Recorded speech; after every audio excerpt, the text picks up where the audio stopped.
हमारे चैनल को सब्सक्राइब करें और बेल आइकन दबाएं। नमस्कार दोस्तों, आप सभी का हमारे यूट्यूब चैनल दैनिक संस्कार पर स्वागत है। आज की कहानी है राजा का न्याय। ये एक बहुत ही प्रेरित कहानी है।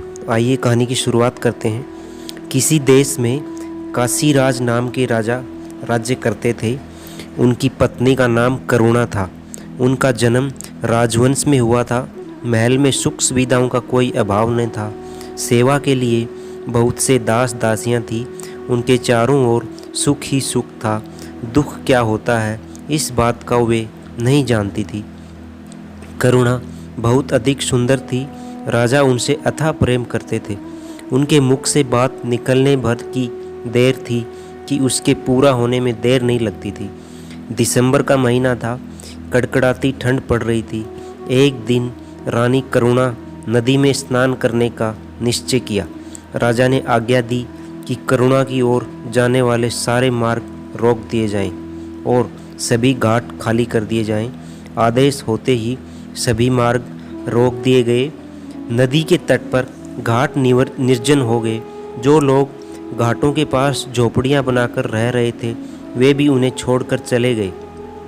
अब वहां केवल पक्षियों का कलरव सुनाई दे रहा था। रानी अपनी सखियों के साथ घाट पर पहुंची।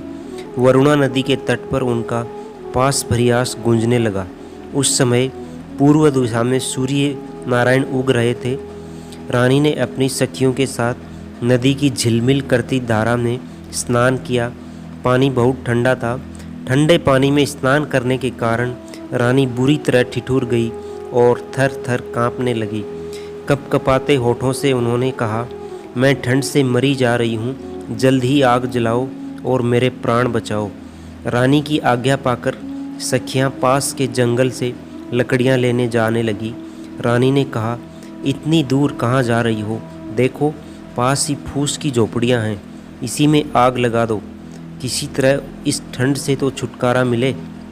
यह बात सुनकर एक सखी ने कहा, महारानी ऐसा न करें। यह झोपड़ी न जाने किस गरीब की होगी। इसमें न जाने कौन यति सन्यासी रहता होगा। झोपड़ी के जलने से वह निराश्रय हो जाएगा। इस ठंड से बचने में वह बेचारा कहाँ जाएगा? दासी की बात सुनकर रानी को बहुत क्रोध आ गया। वे चिल्लाकर बोली, दूर हो जाओ। फूस की इस पुरानी झोपड़ी की तुम्हें इतनी चिंता है और मेरी कुछ भी नहीं। मेरी आज्ञा का तुरंत पालन करो। रानी की हठ देखकर सखियों ने झोंपड़ी में आग लगा दी। झोंपड़ियाँ धू धू करके जलने लगी। आग की लपटें आकाश छूने लगी। नदी के किनारे खड़े पेड़ों पर बैठे पक्षी कोलाहल करते हुए आकाश में उड़ गए। आग की चिंगारियाँ एक झोंपड़ी से दूसरी झोंपड़ी पर गिरने लगी। आग चारों ओर फैल गई। थोड़ी ही देर में घाट की सभी झोंपड़ियाँ जलकर राख हो गई। ठंड से कांपती रानी को आग की लपटों की गर्मी बहुत अच्छी लगी। आग तपकर रानी अपनी सखियों के साथ हास प्रयास करती हुई राजमहल में लौट आई। अगले दिन काशीराज अपनी राजसभा में न्यायासन पर बैठे ही थे कि जिनकी झोंपड़ियां रानी ने जलवा दी थी वे लोग राज दरबार में आ पहुँचे। रोते हुए रूंधे गले से उन्होंने राजा से अपनी दुख भरी कहानी सुनाई। अपनी प्रजा की बातें सुनकर राजा का सिर लज्जा से झुक गया। उनका क्रोध से तमतमा उठा। वे सभा से उठकर एकदम राजमहल में चले गए। रोषपूर्ण स्वर में राजा ने कहा, रानी, तुमने निर्दोष दीन दुखियों के घर जला दिए। यह तुम्हारा कैसा राजधर्म है? यह सुनते ही रानी रूठ कर बोली, उन फूस की पुरानी टूटी फूटी झोंपड़ियों को आप घर कह रहे हैं? उनके न रहने से किसी को क्या कहानी हो सकती है? और अगर होगी भी तो कितनी? अपनी रानी के एक क्षण के प्रमोद के लिए तो लोग न जाने कितना धन खर्च कर डालते हैं और आप घास फूस की झोंपड़ियों के लिए इतना क्रोध कर रहे हैं। राजा ने दासियों को रानी के सभी राजसी वस्त्र व आभूषण उतारने व भिखारिन के कपड़े पहनाने को कहा। राजा की आज्ञा से दासियों ने महारानी के राजसी वस्त्र और आभूषण उतार लिए और भिखारी के कपड़े पहना दिए। रानी को राजमहल से बाहर ले जाकर राजा ने कहा, जाओ दीन होकर घर घर भीख मांगो।